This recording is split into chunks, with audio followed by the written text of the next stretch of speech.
A ver, ¿y si la justicia social no fuera la solución, sino el problema? O, para ser más exactos, un virus. Pues esta es la idea, bastante provocadora, que vamos a desgranar hoy, sacada directamente del libro de Julio César Bañuelos Sánchez. Bueno, ya se ve que el autor va directo al grano, ¿eh? Para él, esto de la justicia social es en realidad una etiqueta muy bonita para algo mucho más crudo: quitarle la propiedad a unos por la fuerza para dársela a otros. Ojo, porque esta idea es la piedra angular de todo su pensamiento. Venga, pues vamos a meternos en el papel de médicos conceptuales. Vamos a seguir la lógica del autor y analizar esta idea como si de verdad fuera un virus. Veremos cuál es su diagnóstico, cómo se contagia y, por último, qué síntomas provoca en el cuerpo social. Todo, claro está, siempre desde la perspectiva del libro. Vale, vamos a ello. Primera parada, el diagnóstico.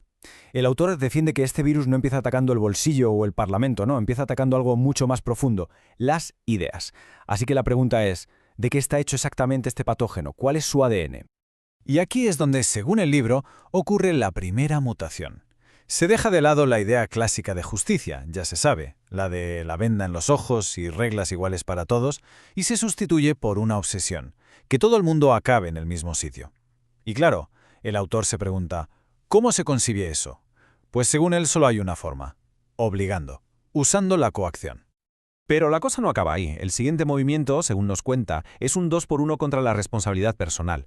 Por un lado, se señala al que tiene éxito, al que crea riqueza, y se le pone la etiqueta de explotador. Y por el otro, se le quita cualquier responsabilidad al que no la tiene, diciendo que todo es culpa del sistema. ¿El resultado de este cóctel? Pues que, según el autor, se anula el incentivo para superarse. Bien, ya tenemos el diagnóstico del virus. Ahora, la pregunta del millón: ¿cómo se contagia? ¿Cómo pasa de ser una simple idea en la cabeza de alguien a convertirse en una fuerza que cambia países enteros? Pues el libro apunta a un combustible muy potente: la envidia.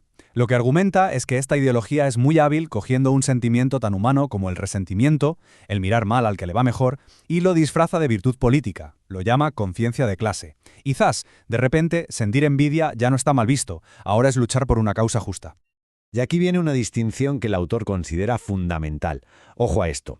Para él, socialismo y comunismo no son dos cosas distintas, que va, son más bien dos tácticas para llegar al mismo sitio: que el Estado lo controle todo. El socialismo sería como una gotera, una erosión lenta a base de impuestos y papeleo. El comunismo, en cambio, es la inundación, una expropiación a las bravas. Dos velocidades, pero el destino, insiste, es el mismo. Entonces, si las ideas son el virus, ¿quién es el supercontagiador? Pues, según el libro, el Estado. Argumenta que, al tener el monopolio de la fuerza legal, es el vehículo perfecto. Es la herramienta que permite a un grupito imponer sus ideas y, sobre todo, su bolsillo al resto de la gente productiva. Bueno, ya tenemos el diagnóstico y sabemos cómo se contagia. Toca pasar a la fase de los síntomas. ¿Qué le pasa a una sociedad, según este análisis, cuando la infección ya está generalizada? ¿Cuáles son los daños sistémicos que describe el autor? Y uno de los primeros síntomas es bastante llamativo. El autor dice, mira, los impuestos altos no son solo una cuestión de dinero, son una cuestión de tiempo de vida. Su argumento es simple. Si el Estado te quita, por ejemplo, el 50% de lo que ganas, en realidad te está obligando a trabajar para él la mitad del año. Lo llama literalmente servidumbre a tiempo parcial. Claro, la siguiente pregunta es inevitable. ¿Y todo ese dinero que se recauda, a dónde va a parar?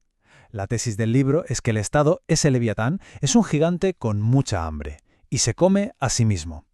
La mayor parte de ese dinero, argumenta, no va a parar a la gente que lo necesita, sino que se quema en mantener en pie la propia burocracia, los sueldos, la estructura. Y esto desemboca en lo que el autor considera el problema económico definitivo. Un problema que ya señaló hace un siglo el economista Ludwig von Mises. La pregunta que vemos es clave, no es para quedar bien. Es, según esta teoría, el fallo fatal, el talón de Aquiles de cualquier intento de planificar la economía desde un despacho. La respuesta corta, según esta escuela de pensamiento, es que es imposible saberlo. El autor lo explica con una analogía. Los precios en un mercado libre son como las señales nerviosas del cuerpo. Le dicen a todo el mundo que hace falta, que sobra, donde hay una oportunidad. Si se eliminan los precios, es como si se le cortaran los nervios a la economía. Los planificadores se quedan a ciegas, y el resultado pues es fácil de imaginar: un desastre. Escasea de lo básico y montañas de cosas que nadie quiere. Así que, si vamos atando cabos, vemos que todo el edificio argumental del libro se sostiene sobre una sola viga maestra: la conexión inseparable que establece entre el derecho a la propiedad y la libertad de las personas. De hecho, para darle peso a esta idea, el autor se apoya en pensadores clásicos como John Locke, que ya decían que tu propiedad es una extensión de tu vida. Y a partir de ahí nos muestra cómo las ideologías colectivistas, cada una a su manera, se dedican a dinamitar ese vínculo. Da igual que sea poco a poco con el método socialista o de un plumazo con el método comunista. El final de la película, según él, es siempre el mismo. El Estado es el casero de todo y los ciudadanos simples inquilinos sin nada propio. Y aquí hace una comparación muy interesante. Aclara que no se trata de poner en un pedestal al capitalista voraz, para nada. Se trata de diferenciar cómo actúa uno y cómo actúa el burócrata ladrón. El primero, por muy codicioso que sea, necesita convencer a alguien para que le compre algo, y si se equivoca, pierde su dinero. El segundo, nos dice el libro, no necesita convencer a nadie, simplemente usa la ley para quitar. Y si su plan sale mal, bueno, no pasa nada, porque la factura la pagan otros.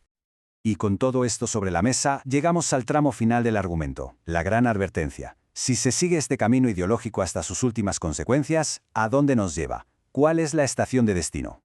La pregunta que se hace el autor es, ¿y quiénes son los predicadores de esta fe? Pues según su análisis, son precisamente los que sacan tajada de un Estado cada vez más grande. Habla de un perfil muy concreto, personas que quizá no tendrían éxito en un mercado competitivo, creando productos o servicios, pero que encuentran en la política o en la burocracia una vía rápida para conseguir poder, estatus y, por supuesto, un sueldo pagado con el dinero de los demás.